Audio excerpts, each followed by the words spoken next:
નથી એટલી કોઈ ચિંતા કરતા નહીં, કોઈ મારા હરીફ હોય તો જેને નગરપાલિકા અને તાલુકા પંચાયત અને જિલ્લા પંચાયત લડવી એ હમણાંથી જ કામે લાગી ગઈ અને કોઈ નાત જાતના વાળામાં ન આવે. કારણ કે કોંગ્રેસ તો હીરાભાઈ 18 વરણમાં ચૂંટણી આવી, કોંગ્રેસ પણ ઈ જ છે, એક સમાજની સાથે લઈને હાલે અને કોઈ એક સમાજથી કઈ થતું નથી. કોઈના મગજમાં ફાકું હોય તો કાઢી લે, બાકી અપક્ષમાં લડી લેવાય એટલે ખબર પડી જાય કે કેટલા મત મળે. આ સીટ મારે તમે પ્રમુખ તરીકે દેવી છે.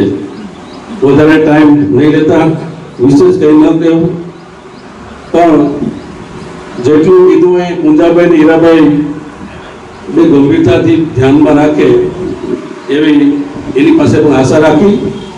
20 વર્ષ ધારાસભ્ય તરીકે જસાભાઈ બાળાની કોંગ્રેસે ટિકિટ આપી છે, એ પણ બીજા તાલુકામાંથી, સૂત્રાપાડા તાલુકામાંથી, અને લોકસભાની ચૂંટણી આવે એટલે એ પણ ઊંડી ઠેકીને ભાગી જાય, પાછા આવી જાય વિધાનસભાની ચૂંટણીમાં. આ અમે જોતા હોય.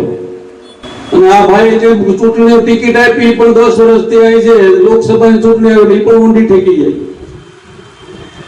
તમારે કરવાનું શું? કોંગ્રેસ ને આખી સિઝન તૂટી જાય એક ચૂંટણીમાં નેતા આમથી આમ કઈ કરે તો. એટલે હીરાભાઈ ને તમને બેને મારે બે હાથ જોડીને નમ્ર વિનંતી એ છે કે આવતી વિધાનસભામાં ગમે ને ટિકિટ તમે આપો, કોઈ સમાજને આપો, અમને કઈ વાંધો નથી. કોળી સમાજને દેવી હોય તો પણ આઈ તો રૂપારો કોઈ કોળી સમાજમાં આગેવાન નહીં હોય, પણ ખાનદાન આગેવાન તો વેરાવડે. 20 વર્ષથી હું જોતો આવું. આપણે એને આજીજી કરવાની, આપણે એની ખુશામત ઉપર રહેવાનું, અને કોંગ્રેસને જ્યારે જરૂર પડે ત્યારે કહેવાનું કે ભાઈ બાપા હાલની કોંગ્રેસને તારી જરૂર છે, ભાઈ હાલની તું કેટલું સહન કરવાનું.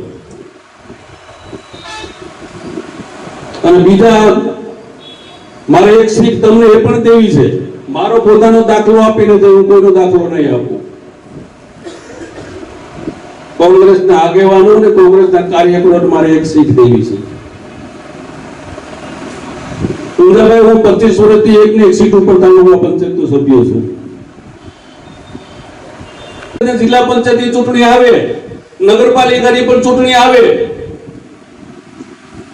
કોઈ પણ આગેવાનોને કે હિસાબે કે કોઈ પણ નેતાના હિસાબે તમે ગમે ત્યારે પણ